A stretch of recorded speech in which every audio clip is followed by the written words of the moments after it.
Hello everyone, my name is Fogsia Pulayagan and this is my part in our report.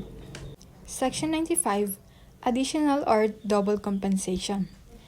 No elective or appointive local official or employee shall receive additional, double, or indirect compensation unless specifically authorized by law, nor accept without the consent of Congress any percent emoluments, office, or title of any kind from any foreign government. Pensions or gratuities shall not be considered as additional, double, or indirect compensation.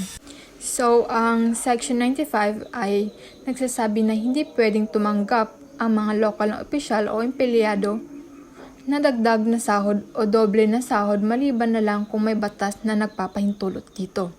Hindi rin sila pwedeng tumanggap ng mga regalo, posisyon o titulo mula sa ibang bansa kung wala ang pahintulot ng Kongreso. Pero ang mga pensyon o gratuity ay hindi itinuturing na dagdag na bayad. For example, kung ang isang mayor ay tumatanggap na ang sahod mula sa gobyerno, hindi siya pwedeng tumanggap ng ibang sahod mula sa isang kumpanya o ibang bansa nang walang permiso. Halimbawa, kung may ibibigay na honorary title mula sa ibang bansa, kailangan pa ng approval mula sa Kongreso. Pero kung may pensyon siya mula sa ibang trabaho, hindi ito tinuturing na dagdag na bayad.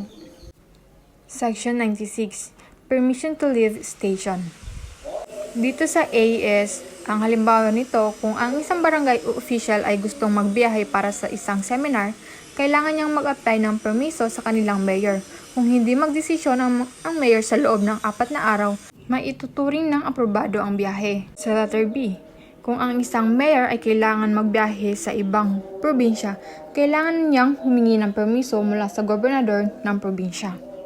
Letter C, kung ang isang lokal na opisyal ay gustong magbiyahe sa ibang bansa para sa isang conference, kailangan niyang ipaalam sa sanggunian at kung ang biyahe ay tatagal ng mahigit 3 buwan o gagamit ng pondo ng gobyerno, kailangan niyang humingi ng permiso mula sa Office of the President. The last one is letter D.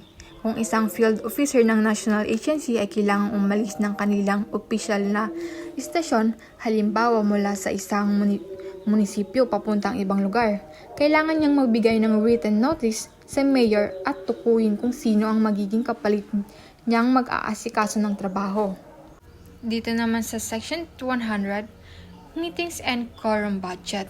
So, dito naman kung may importanteng usapin na kailangan pag-usapan ang local school board like a group of school officials ay magkakaroon ng meeting kahit isang beses sa isang buwan o mas madalas kung may urgent na kailangan i-address. And kung ang mayor, local chief, executive at ang division superintendent ay parehong nandyan sa meeting, ang mayor ang magpo-preside sa meeting bilang parte ng protocol. Pagkatapos, ang division superintendent ay maghahanda ng budget para sa school board. Ang mga miyembro ay boboto para aprobahan ito. Halimbawa, ang budget para sa taon ay maaaring maglaan ng pondo para sa pagpapagawa ng bagong classroom o kaya ay para mag-set up ng extension classes sa mga lugar na kulang sa mga paaralan. Ang mga sports events tulad ng basketball tournaments ay maaaring ding matulungan ng school board na may pondo. That's all. Thank you for watching.